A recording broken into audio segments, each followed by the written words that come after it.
The Icons of Real Estate Podcast. Are you ready to learn the proven money-making secrets from top-producing icon agents? Ready to skyrocket your business? This podcast is for you. Tune in every week with your host, Tomasz Fonseca, and find out how to implement proven strategies to 10 times your business. From $3 million to $30 million in just 12 months.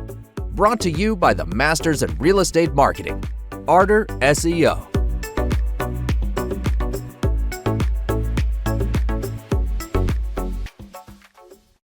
Hello and welcome back to the Icons of Real Estate Podcast. I'm your host, Timothy Kaitana, and today I'm joined by a special guest. Well, he's a trailblazer. I would say he is the pacemaker, and today he's about to give you information that will definitely change your real estate career. You must be wondering, who is this man? He is none other than Christopher Reid. Christopher Reid, welcome to the podcast, man. Thank you for having me. I greatly appreciate it. We appreciate having you. I understand that you are a busy man. This is a very demanding career, but you're here right now, and that's all that matters. Chris, I know we had a really good conversation on the phone, and getting to know you, I was really looking forward to this episode because I knew it was going to add a lot of value to our listeners. Now, Chris, I just want to start off at the beginning. I want to know how Chris got into real estate and why. So let's start off there. Just tell me a real estate story, man. Of course. So I got into real estate. My parents, I would say, were the founders of my real estate career. When I was young, my dad was always buying and selling homes. My mom was helped and did the kind of design and marketing, et cetera. They built homes as well. And so during that time, I got to see everything from the ground up, which was amazing. And all of a sudden, when I turned 21, I wanted to buy a home. And at that point, I went to a lender and found out that I could be pre-approved for XYZ amount of money. However, I didn't really know what that meant. I mean, yes, you kind of get this is how much the payment plan is, but then all of a sudden, lenders are talking about interest-only loans and ARMs and all of these terms that you hear before, but you really maybe don't understand and how it can affect your pocketbook. So I bought a home, and obviously the real estate agent that I used at that time kind of saw how much I could afford and just used that amount. So I never really got to see homes that were under that amount, and maybe I would have been happy with those. However, I did pick out a home. It's a lovely home. I actually still live in this home, and it's this one right here.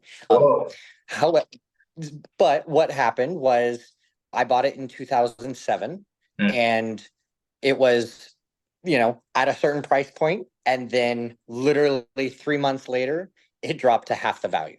So I got stuck in the home. So all of a sudden, I couldn't refinance. I couldn't do anything that all these lenders had stated that I could do at that particular point. And I felt like I was almost trapped in my own home, which was not fun. And I was not going to ruin my credit score or anything like that. And all of a sudden, I decided, you know what, I'm going to get roommates, because the roommates figured I could charge them rent. They could help me pay for the bills, things like that. Everything was going great. And then about 10 years, about 8 to 10 years after I bought this home, I got a letter in the email that said, so since your interest only loan is going to expire in year 10, we wanted to let you know that your payment, if $1,200, is now going to go up to $2,800. And, that's a little shocking, right? So what I decided was I needed a second job or something on the side. And I figured, what happens to me if I can't afford this house anymore? So I went out and I bought a secondary home as a rental, but in worst case scenario, I could move into that one and forget this one, And although I didn't want to do that, I always need a backup plan. So then I decided to take real estate classes for landlord tenant acts and learn all of those rules and situations. When I was taking real estate classes, my mentor said, "But you're actually really good, and you understand a lot and you are acing every single quiz and everything like that, why don't you become a real estate agent? And I was like, oh, I do not want to become a real estate agent. I know those types of people. And he's like, or you could become a really good real estate agent. Yeah. And I thought about it. I mulled it over and I thought I'll meet with a couple brokerages and see what happens. So I met with a brokerage, and the first one that I met with just made sense. And I decided, why not just go for it? So I asked my brokerage, that one, that I said, hey, in the first year, what is a good closing rate? Like, how many closes should I get? And he said to me, if you get one the first year, you're doing well. And I said, if I get one the first year, I'm going to have a heart attack. I knew for a fact that was not going to happen for me. So I tried my hardest to make sure that it wasn't one. And Yeah. luckily, at the end of my first year, I did 14. So Oh, 14 closes within the first year. That was that. So at least a little bit over one a month. yeah. I knew Yeah. that at least this was something I wanted to do and pursue. Yeah. So from that, I figured every single year I create goals. I create a plan to at least do better than the following year. And from that, I have. In 2023, I became top 250 real estate agents within the Tucson, Arizona market. I'm hoping that each year gets a little bit better. Now, obviously, you're going to have some downfalls and everything like that. You can't just double your market every single year and know that you're going to do that. But as of right now, it's on the trajectory of up, and I'm happy for that. Yeah, definitely. You have an amazing story. And that's something that I picked up, that you are a very resilient man. Like, you, when something goes wrong, you're not there, in the corner crying. You're trying to figure out, where do I go from here? And I really feel like you have an amazing story to share, to actually inspire a lot of agents. And that was an amazing story. But now I also want to get to know a bit more. I'll say I want to use this time to get as much knowledge on how to become a top producing agent. For you to be part of the top 200, I'm pretty sure it was not an easy one. But what are your tips for agents that, were in the same boat as you? They trying to figure out, well, where to go from here. And they're like, okay, we're going to do real estate, but they want to do it good. What are your tips and advice? My first tip is to market yourself to other real estate agents. And Mhm. people don't really understand that when I say that, because they go, well, why would you market yourself to other real estate agents? But in this industry, we have referral programs. And not every agent wants to do exactly what you want to do. Yes, we're all in the midst of selling real estate, and that's how we make our money. However, some people don't want to venture out a certain demographic, or some people don't want to venture out a certain geographic. So if you're the type of person that is like hungry for it in the beginning, yeah, you might have to take some of the listings that other people don't want, but and you might have to drive 45 minutes to an hour to get to that listing, Yeah. but at least it's a listing and it starts your sphere. And getting a sphere connected and knowing who everybody is that is on your team pretty much is the most important thing. So when I started, I went to all the real estate agents within my brokerage, and I said, hey, if you have a place that's in Sierra Vista and or Bisbee, Arizona, or any of these things that you're like, oh, I don't want because it's an hour away or 2 hours away, give it to me. If it's a piece of land that you don't want to do, give it to me. Obviously, they make a referral of 25% or something that they want. Sometimes agents are like, no, just take it. I don't even want it. And all of a sudden, you start gaining trajectory of where you want to go. Yes. So obviously that might not be the start and what you want to do for the rest of your career, right? However, that's the way that you have to put that first foot forward. And you build relationships. Building relationships with other real estate agents is very important. And once you start talking to them and everything and getting to know them, you understand, hey, if I need help in this neighborhood and or knowing this kind of, if it's a specialty golf villas or anything like that, you can realize who you can kind of play off of. And I've had so many niches in my career, and I've only been doing this for 8 years. However, I've done everything from mobile homes and mobile homes on land lease all the way up to $1 million homes. And I'm the type of person that I don't care if you're rich or poor or a first-time home buyer or an investor. I treat you with the respect that I think everybody should be treated. I don't have a wife or kids or anything like that, so I'm a workaholic. I love to work. That is my passion in life, is to work. Yeah. I work hard so I can play hard. And by working hard, I tell my clients, hey, you can reach me at any time. And they're like, no, I don't want to reach you at like after 5 o'clock. And I was like, no, because if you have a question at 6 o'clock, text it to me, call me, whatever you need to do. The worst thing is that you would forget the following day, and it was something important that we needed to discuss. And so a lot of people will text me at 8 p.m. or 9 p.m. or whatever, and I'm still up at 1 a.m. doing contracts or doing whatever, and I will text them right back, and that's just the way I view my business. Wow. And so those are some tips to get you in the right path. You're not, I don't think anybody's going to start off in the $1 million market who is just coming out of real estate, who doesn't have those $1 million connections. But if that's the way you want to go, then guess what? There are some people that have $1 million homes and their brother and sister are in a $400,000 home or whatever. And just getting that $500,000 home sold, it branches your name out to even a larger sphere.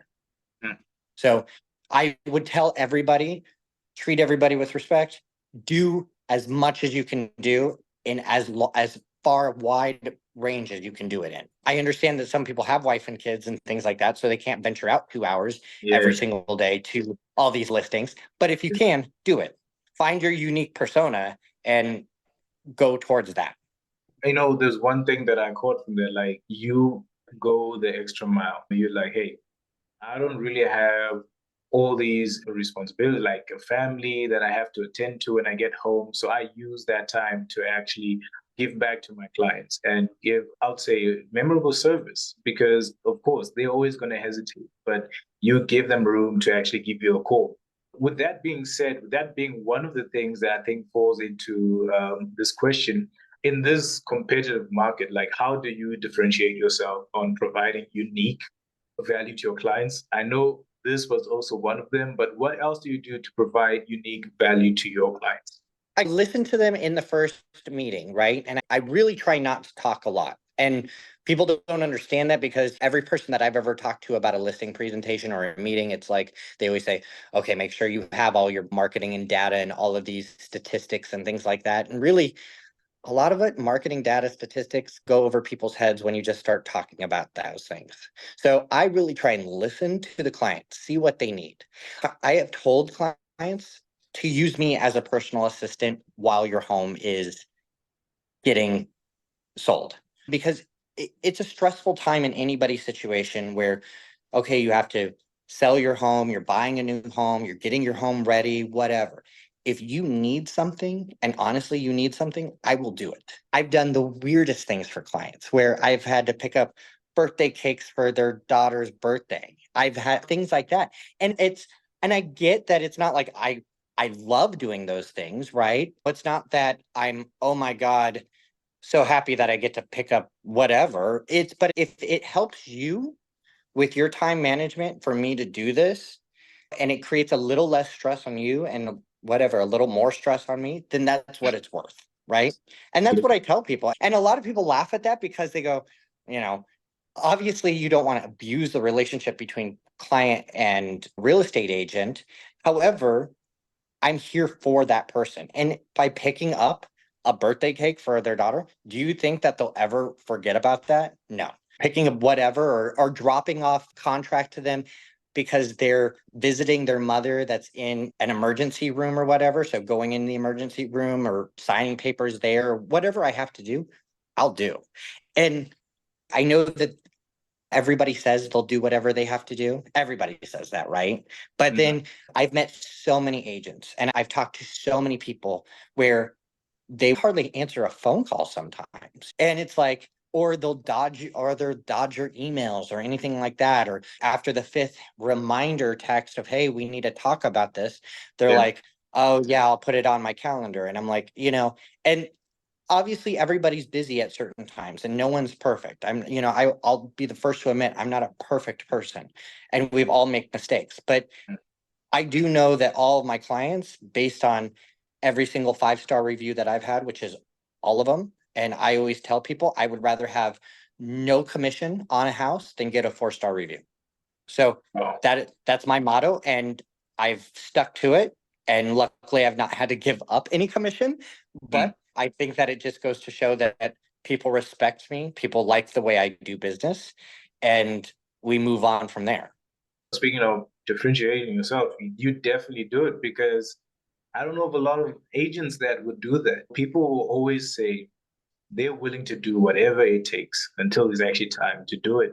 And it's good to see that you actually go the extra mile. You're like, hey, if me picking up this cake is gonna help you remember me and put a smile on your face, no matter what happens, whatever business they're gonna want to get into, whether it's buying or selling a house or even referring a friend, you're the person they're gonna think of. They're not gonna call a random person they've never met. I want to call the guy that delivered my daughter's cake. I want to call the guy that delivers the contract to me. And that's one way to really differentiate yourself in this tough market.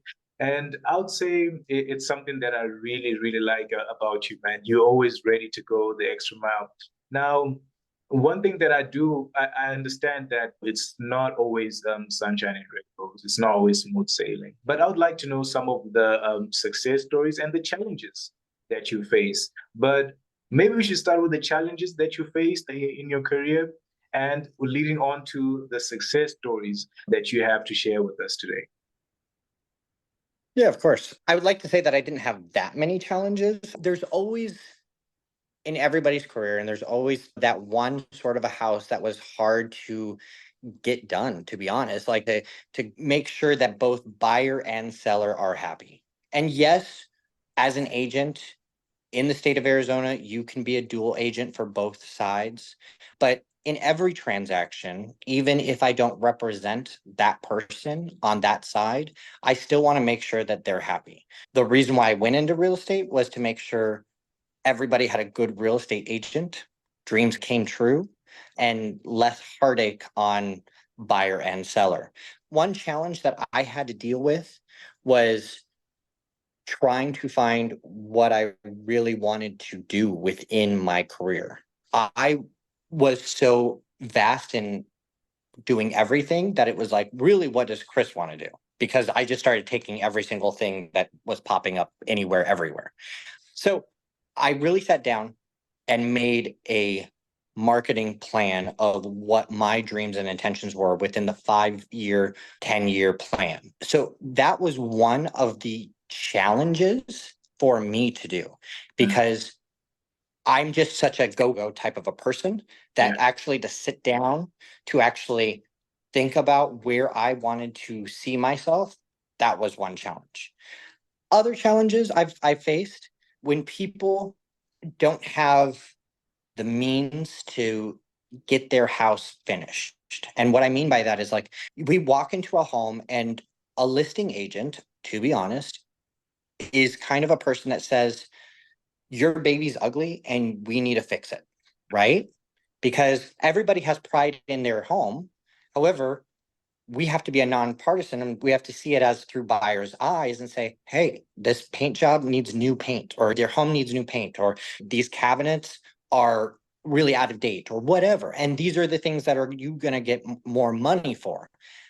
However, then most people that I work with that are first-time sellers or whatever, they don't really have the luxury market amount of money to just, oh, well, let's call up my contractor and get new countertops. Let's do the painting and pay $3,000. So those challenges have been really hard, because I am a giver and I'm like, let's figure out what I can do to save you money, right? And I remember there was numerous times in my first year, I was painting houses. I installed light fixtures for people or whatever, because it was just like they didn't have it. There's some people going through a divorce, or some people have just a plethora of bills. And foreclosures are prepossession foreclosures are very hard, because it's like when you see that happening and they're behind on their bills and their credit's tanking and whatnot, and they're about to foreclose on their house. However, you know that we need to do a short sale to save everything. You know, those are the times where like my heart goes out, and I just literally I would want to do anything for this client. So that's what I try and do. But from that is success stories, because that one client that was going through a divorce that I was helping install all these things, Yeah. they got back on their feet. They bought a new house, and you know who they used when they bought a new house, because they realized, you know what? They called me up, and to be honest, I hadn't talked to that woman in numerous years, because I just let my traction go where I was go, but I wasn't really working on my sphere.